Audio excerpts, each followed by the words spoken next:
Hello and welcome to the Simplicity Lifestyle channel. My name is Psyche, and yes, I'm wearing these glasses, but these glasses I can just about see the screen because these glasses are to read something like to hear. Looking at this now, I just looked up, so I'm going to take them off. That's much better. Now I can see myself much better. Anyway, today we're going to be talking about me being on YouTube for just shy of 3 months and what I've learned thus far.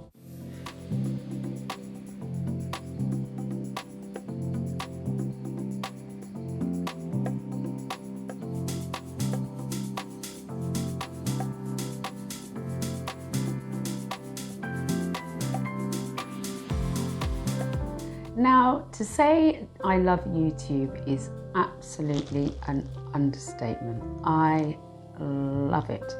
It's just given me a new lease of life, and it's really got my creative juices flowing, though it's really difficult to kind of pull all the content together, and I tend to get all my inspiration at night time.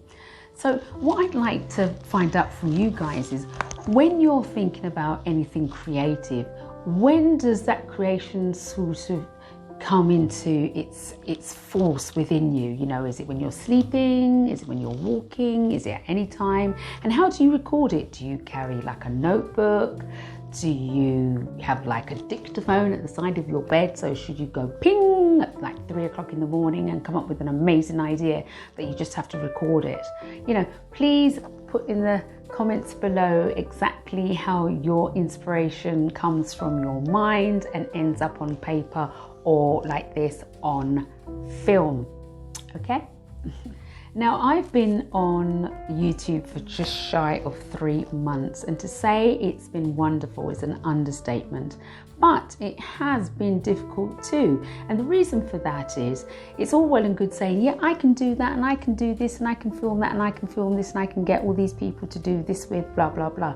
But when it actually comes to it, oops, sorry, I just walked the camera. When it comes to it, it actually isn't as easy as it sounds. But I am still up for the challenge, and I absolutely love it.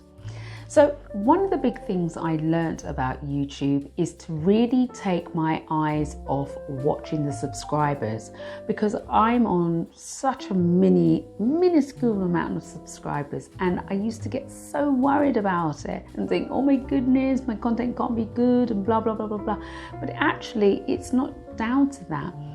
When you start YouTube, it's all about their algorithms, and it takes time, like with anything in the world, it takes time for you to get into the system, because obviously you need the algorithms, and YouTube need to know exactly what you're all about.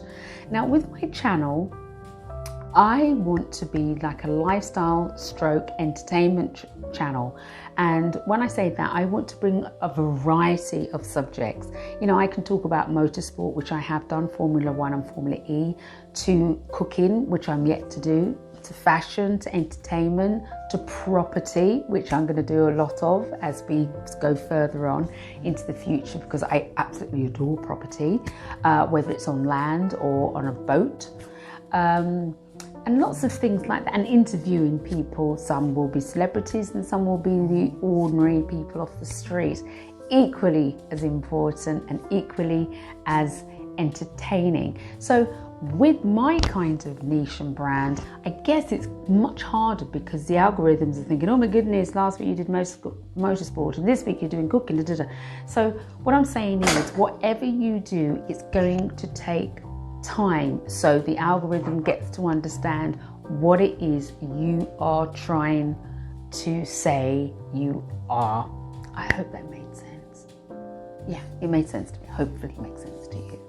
Now, I said about watching, you know, people watching the subscribers, and I've been watching the subscribers, but I've actually quite relaxed about it now, because it's one thing having or seeing people with millions of subscribers, you know, 100, 200,000 and above, or even below, but I mean, we're talking thousands.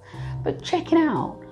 When I've looked at some, and well, quite a few different YouTube channels who've got quite large numbers, above say 10,000 subscribers, when those channels actually produce videos and put them out to the world at large, those channels are lucky if they get 5,000 or 6,000 people viewing it. And that said to me that just because there are a lot of subscribers on someone's channel, it doesn't mean all those subscribers actually view the content that that channel is producing. So, also bear in mind that when people have subscribers, not every subscriber is a die-hard fan. Some subscribers are die-hard fans. Some subscribers just to keep an eye on you to see what you're doing. Some subscribers just subscribe because they just want to hate on you. And some subscribers might like you, or they tripped onto your channel and thought, oh, I quite like this content, I'm going to subscribe. But then they might not have time to come back and keep viewing it. And if they did, they probably would unsubscribe from you. But because they haven't been back, the subscription has just sat there.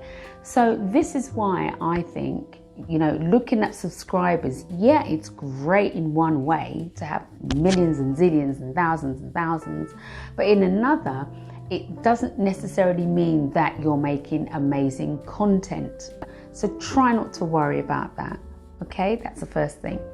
The second thing that was a really big bugbear to me, or still is the viewing time. And I think the viewing time is really critical, because it's the viewing time that actually tells YouTube, wow, people like this person's content. Also, what I discovered was that a lot of people were liking my content and watching my content, but they couldn't subscribe. Why? Because they don't have a Google account, and if you don't have a Google account, then you cannot subscribe to someone's channel. So just try to bear just those couple of things in mind. I know it's a short video, but I really wanted to sort of get it out there about people subscribing and the viewing watch times. Obviously, when it comes to monetization, the watch time is very, very serious, and you need 1,000 subscribers within the first year. Or within a year, you need 1,000 subscribers. So when you're looking to get subscribers, just try and aim for the 1,000 subscribers. But more importantly, make really good content so at least people can like it and view it. Okay, because it's the viewing. You want them to watch it from the beginning to the end. That will help the algorithm, and that will help take it up. Obviously, there are other key things that involve helping, people stay glued to your content, like keywords, tags, so on and so forth. So to find out more information on that, again, do your research looking at different YouTube channels. And the two main companies that, to me, personally, I don't get anything from them. They didn't even know I was going to give them a shout out. But the two companies that I think are absolutely worth tapping into is thinkmedia and vidiq. I mean, to me, they are just like the disciples of YouTube. They are absolutely incredible. And for someone who's really bad at technology, I mean, I'm really, really bad at technology. And I find it quite distressing because I don't understand it as quickly as everybody else.